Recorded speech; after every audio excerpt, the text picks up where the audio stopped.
everyone, Mr. Peabody here. Captain Marvel. What can I tell you about the movie? I didn't think it was really any different to any of the other later Marvel movies. I didn't think it was any better, I didn't think it was any worse. Truly.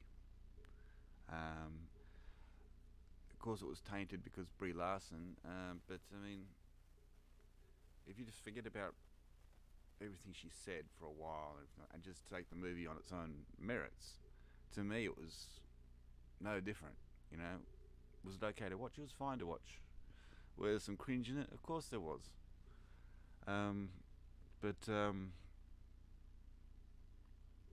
it's not that bad. Where there's some moments where they put in a little bit of agenda. They did, but not much. Not a great deal. But if you go through all the rhetoric, I mean, even I did it myself, went through the rhetoric that Brie Larson was doing and everything like that. So that taints you right from the start. But when you actually get to the actual movie, it's not really there.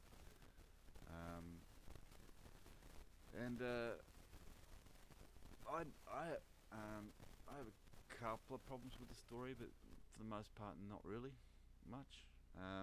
One of the things they kept on coming up with this was the scrolls.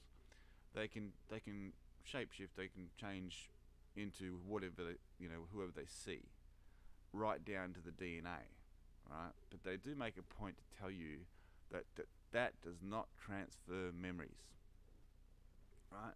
So it might change all of their DNA, but it doesn't transfer memories. And the reason why that comes up is an important thing.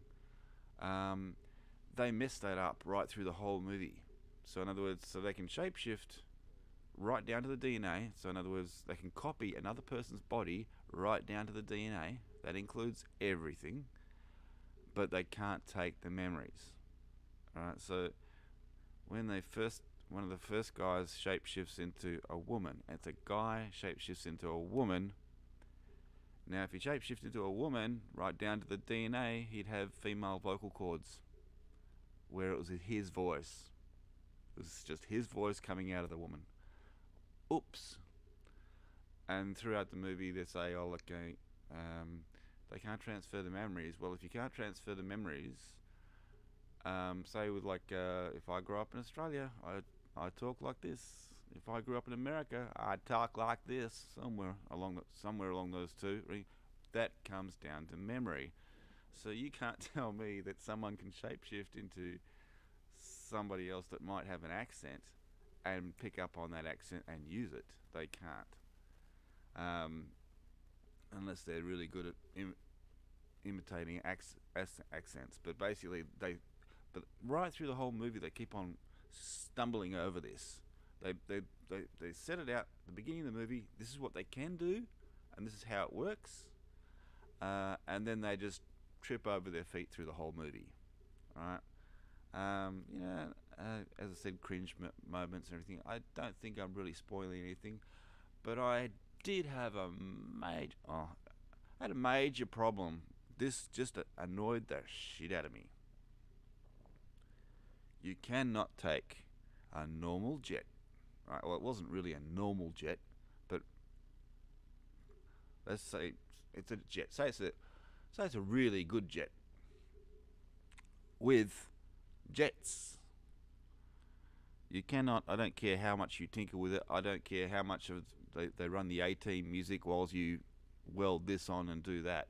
I don't care what you do with the materials that they had. Well, I don't know what they decided they do, but you cannot take a jet into space. A jet will not work in space. Forget about a normal jet being airtight or anything like that, or being able to maintain the pressure or anything like that. Forget that. Simply go off the engine itself. A jet will not work in space. We all know that. But they made the thing is like switching on the ramjets. I don't care if it's a ramjet, whatever kind of jet it is. It will not work in space. And not only that, a jet will not give you any thrust in space.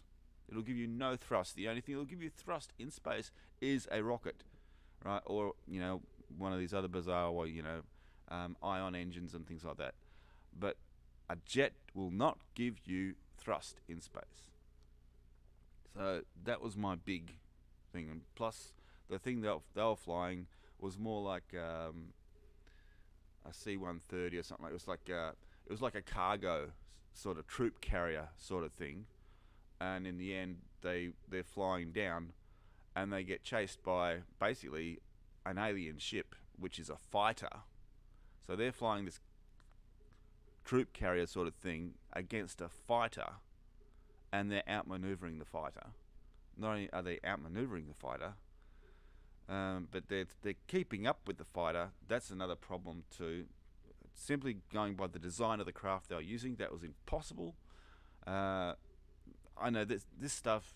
This is the stuff that annoys the crap out of me. But as far as the movie goes, to me it's no different. It's no different to Infinity War as far as I'm concerned. I'm not going to rate it because my ratings don't ever. All I'm saying is it's an okay movie, and as I said, to me, it's no different to Infinity War. Apart from the stars in Infinity War are better. That's what I thought of it. See ya.